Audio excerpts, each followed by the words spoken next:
Olá, aqui é a doutora Patrícia Campos Ferraz, esse é o podcast Nutrição, Exercício e Saúde, que conta com o apoio e é uma realização da Clínica Move. Estamos aqui novamente com o Pedro Angrisani, fisioterapeuta. Muito obrigado aqui por continuar com a gente. Gina, obrigado pelo convite. Mais um tema. Isso, mais um tema bem legal. E nós vamos falar aqui sobre o fortalecimento muscular, herói ou vilão? A gente falou já em episódios passados a importância do fortalecimento muscular, mas tem alguns detalhes, algumas coisinhas aqui que a gente precisa prestar um pouquinho de atenção para que ele não se torne um vilão. Então a gente vai conversar um pouquinho sobre isso, né? Então, conta um pouquinho pra gente, assim, todo mundo sabe que o fortalecimento muscular é bom, principalmente para proteção articular, mas tem mais coisa aí, né? Então, conta pra gente. Assim, fato, né? E acho que assim, ninguém questiona a evidência científica que o exercício tem em diversas patologias, em diversas prevenções. Ninguém vai trucar isso daí, mas tem algo a mais que a gente tem que prestar atenção e diversos fatores. Que a primeira coisa é não só a parte de fortalecimento e força é importante, conferindo o músculo, mas a gente tem que perceber que tem algo também que é a articulação que é exigida, né? Então, quando a gente solicita carga para dar, né, e conferir as microlesões para ganhar realmente hipertrofia, a gente tem que saber que tem uma articulação ali, né? Então a gente tem que melhorar o posicionamento da articulação para ter uma aceitação. Imagina que, sei lá, você estivesse fazendo uma polia, você estivesse levantando um móvel e esse móvel fica cada vez mais pesado, mas a polia é a mesma. Uma hora essa polia vai arrebentar. Então é muito comum pacientes ou pessoas, né, que malham ter dores articulares decorrentes da própria academia. Né? Porque é a indiscriminação de no pain, no gain, se eu consigo aguentar na musculatura, eu boto mais peso. Mas tem a articulação, né? Que muitas vezes sofre no meio do caminho e, como ela é avascular, ela não é inervada, a gente não está sabendo. Quando a gente for perceber... É tarde demais. É tarde demais e a cartilagem não regenera. Então essa mesma pessoa, né, que vai ali... continuar praticando, como a cartilagem não regenera, a dor vai se manter e aí vai inviabilizar o treino dela. Então é muito importante esse fator preventivo na hora da parte de fortalecimento. E também a gente fortalece para quê? Né? A gente fortalece com características não só de aumento de torque, mas tem outras coisas, né? Tem 3 tipos de contração, né? Que é a contração de desaceleração, que é a excêntrica, a isométrica e a de aceleração, que é a concêntrica, né? A gente tem que abarcar na nossa malhação, no nosso treino, esses 3 aspectos, né? E dependendo da atividade que a gente faça, né? E também é importante, quando a gente pensa em fortalecimento, tem 2 tipos de fibra 1 e fibra 2. Né? Então a gente quer torque, a gente vai para uma fibra de contração rápida e de torque efetivo. Quando a gente vai para a parte de resistência, principalmente no que confere posturalmente, a gente vai para uma pequena contração durante um grande período de tempo. Tá? Então a característica das atividades que cada um faz no dia a dia é muito importante.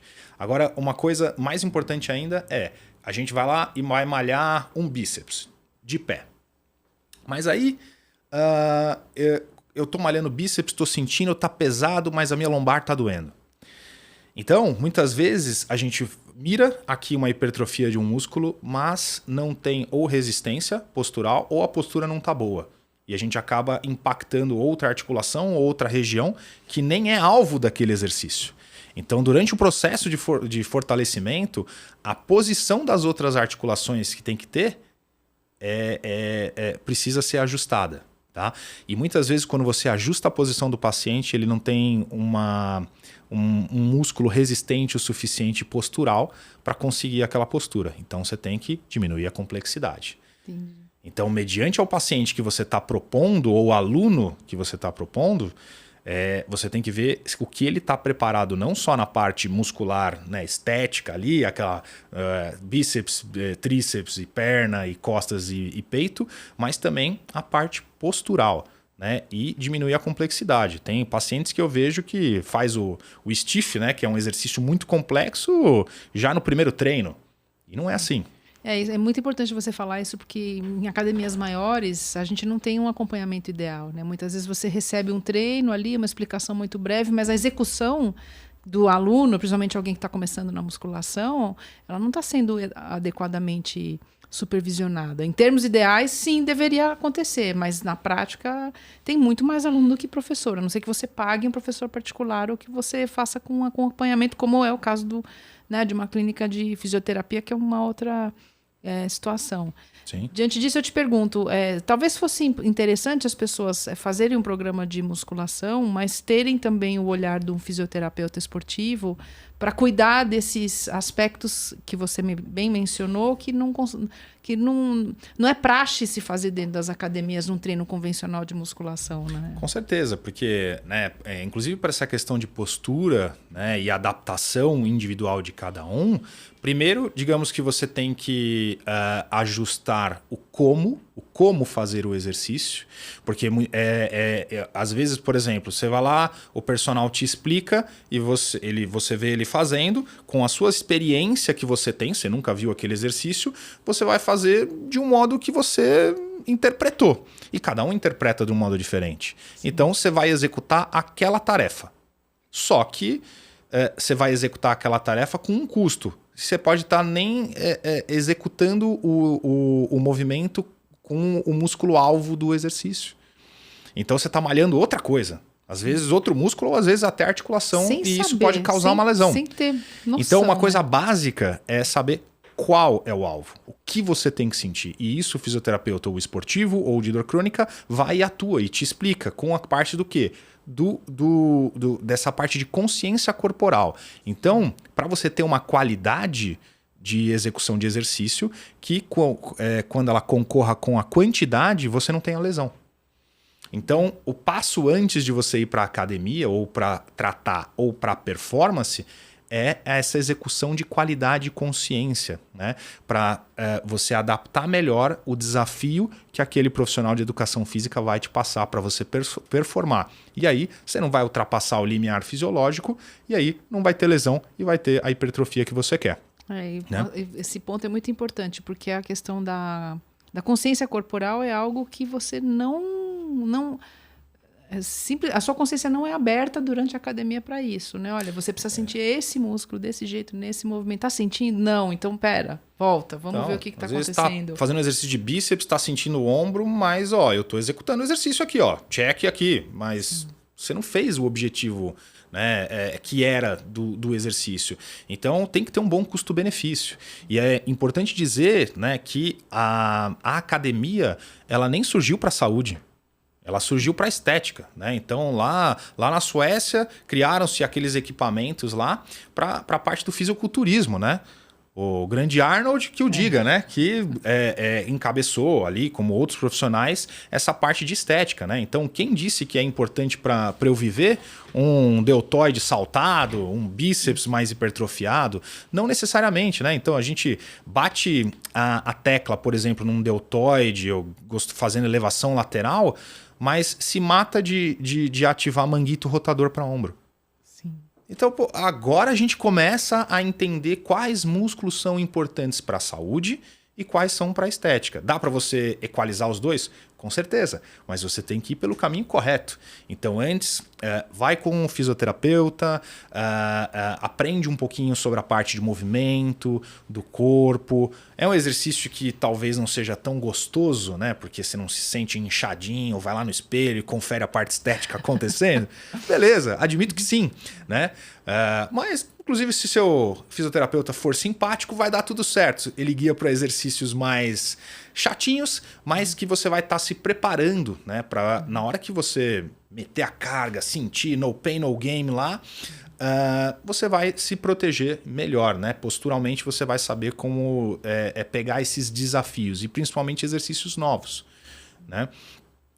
A evolução, por exemplo, né, de sair ali daqueles equipamentos, né, que foram vinculados para essa parte de hipertrofia, a cadeira, né, toda aquela parte daqueles equipamentos, eles te ajustam posturalmente para isolar um músculo só. Só que aquela musculatura que está bem posicionadinha ali está desligada. Então, no teu dia a dia, você não aprendeu a usar ela. Então, e muitas vezes, os equipamentos eles podem ser considerados o beabá do fortalecimento ali, para depois você fazer algo mais complexo fora, né? E com essa ideia surgiu o quê? CrossFit, funcional. Então, assim, óbvio, quando você pensa num caminho, primeiro a consciência corporal é importante, é o caminho inicial. Depois, você pode ter algumas características. Poxa, então eu preciso de resistência da musculatura postural. Então, poxa, vai lá, o core, né, a parte toda central e postural, eu vou fazer resistência, ao mesmo tempo que na academia eu vou ter algum certo nível de força, de torque, eu vou aprender da onde vem, né? Então, no agachamento não vem da coluna, né, vem do pé, por exemplo. Né? Aprendendo isso, pronto, posso ir para o próximo desafio. Né? Que é o quê? Que é uma das atividades consideradas funcionais, né? Onde você vai ser desafiado em coisas mais complexas, né? Aqueles exercícios mirabolantes do CrossFit, né? Do funcional propriamente dito, que é muito legal. Mas antes de chegar lá, você não pode pular degrau. É imprescindível que você tenha uma orientação corporal para que na hora que você passe por esse desafio, você saiba como encará-lo. E inclusive, não só em termos de jeito de execução, né, e absorção da carga mecânica, mas a interpretação, né, dos estímulos dados pelo exercício. Né? Então, como é que eu vou saber? Né? Puta, tá queimando aqui o músculo, então acho que eu estou fazendo certo. Mas peraí, tá queimando o músculo certo? Bíceps, você queria pegar, tá queimando bíceps. Ou tá querendo bíceps e tá queimando coluna. Ou tá queimando ombro. Aí tá errado. E como é que eu vou saber se é dor ou se é só aquele incômodo da dor de contração exacerbada proposta pelo exercício? Se você malhou e contraiu ali demais e soltou o peso e em alguns segundos essa dor passou, você ficou no limiar correto. Se essa dor perdurar, aí você já pode ter algum tipo de problema. Entendi. Sabe que você estava falando, eu estava me identificando com o que você falou, né? Eu comecei a jogar tênis há pouco tempo, nesse movimento. Primeiro porque eu gosto muito, né, do esporte, mas nesse movimento de aprender coisas novas, né? E trabalhar com mais ativações neurais. E eu fui antes lá conversar com os colegas físio para dar um... Tipo, o que eu preciso saber antes de jogar tênis? Que exercício que eu preciso fazer nessa questão de lateralidade, deslocamento, ou preventivo, né, para braço, ombro, para não ter as lesões que o tenista tem. E eu recebi, olha, então vamos fazer isso, vamos fazer aquilo. A gente fez... E tá indo super bem o processo, porque até agora, assim, tá indo liso, não tem problema nenhum. E para você é um movimento novo. Imagina, novo. Você tava fazendo ciclismo, é um movimento unidirecional. Você vai só para frente, tá lá, a posição é sentada.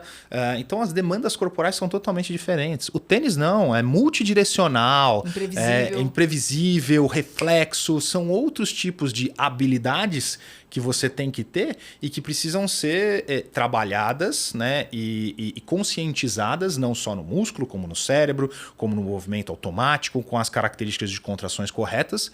E aí sim você se colocar na atividade. Eu mesmo dei meu exemplo, né, que uma cirurgia no joelho, rompi o ligamento do joelho jogando tênis e depois de 2 anos eu fiz fortalecimento, só faço fortalecimento hoje em dia e não tenho coragem de pisar numa quadra ainda, porque eu tenho força, eu tenho torque, mas eu não tenho rapidez de contração para mudar de direção de movimento, eu não tenho o pé controlando o joelho e desacelerando para depois voltar e pegar a bola direto. O que eu teria que fazer? Justamente a parte de orientação fisioterápica para começar a pegar esse senso de propriocepção, de velocidade de contração, de consciência espacial. Muitas vezes você não está acostumado, você fica perdido ali no espaço, na quadra, tempo da bola.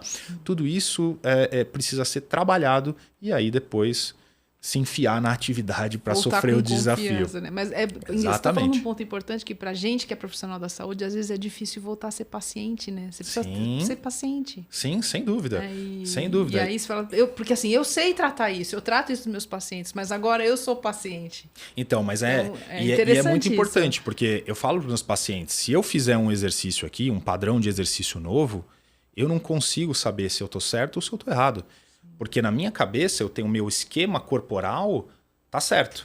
Só que se é uma alteração postural nesse esquema aqui, a minha correção vai ser enviesada. Então a autocorreção eu não consigo fazer. Por isso que você precisa Eu do olhar preciso do de outro. alguém externo para ver que isso está errado e me guiar de uma outra forma, para o meu padrão de movimento mudar. Porque no meu cérebro está correto. Então não adianta você ser o cara da consciência corporal, que você precisa de um terceiro para te guiar. E esse terceiro, com alguns estímulos corretos, vai ser o que vai te dar o norte. Sim, e é bacana essa reflexão, né? Tem hora que a gente também tem que ser paciente, né? Eu sou um bom paciente, eu esqueço tudo, finjo demência e só sigo o que o bom profissional... Não, total. Finjo demência, não sou e sigo o que o paciente, que o terapeuta manda. Vou mandar, né? Tem que ser bom paciente. Exatamente. Se você quer bom paciente, você também tem que dar o exemplo, né? Exatamente. Você está falando um ponto importantíssimo, muito legal isso. E, bom, então a gente está chegando também no fim desse episódio, muito interessante. Tem alguma mensagem final que você gostaria de deixar assim, para as pessoas com relação aos cuidados, né, com o fortalecimento? Eu gostaria de falar que, na verdade, assim, o fortalecimento ele é importante, já falamos aqui. Porém, o que acontece? O fortalecimento indiscriminado pode te trazer mais mal do que bem. E o seu treino, a sua atividade física, ela tem que ter sentido com a sua rotina. Então, inclusive, se você muda de modalidade, você tem que mudar de tipo de treino. Né? Se eu fiz aeróbico e agora eu vou fazer hipertrofia, porque a minha atividade mudou de corrida para, sei lá, crossfit. Então, o seu treino tem que mudar e tem que bater com a sua rotina. Pense que eu fico 14 horas de pé. O treino para mim é diferente do que para um treino de um TI, né? De um cara que fica no computador 14 horas, porque a demanda do corpo dele é diferente. Então, na hora de escolher uma atividade, na hora de pensar no fortalecimento, inclusive no nível de estética, não tenha pressa. Você vai ficar bonitão, vai ficar fortinho, mas vai ficar no tempo certo, né? Conforme seu metabolismo e sua articulação aguentar. Perfeito. Então, Pedro, muito obrigada por mais uma contribuição. Muito bacana quando você vem. Obrigada mesmo. Obrigado eu. E muito obrigada à Clínica Move pelo apoio ao projeto. Obrigada a cada um de vocês que nos assiste aí nas diferentes plataformas e até o próximo episódio.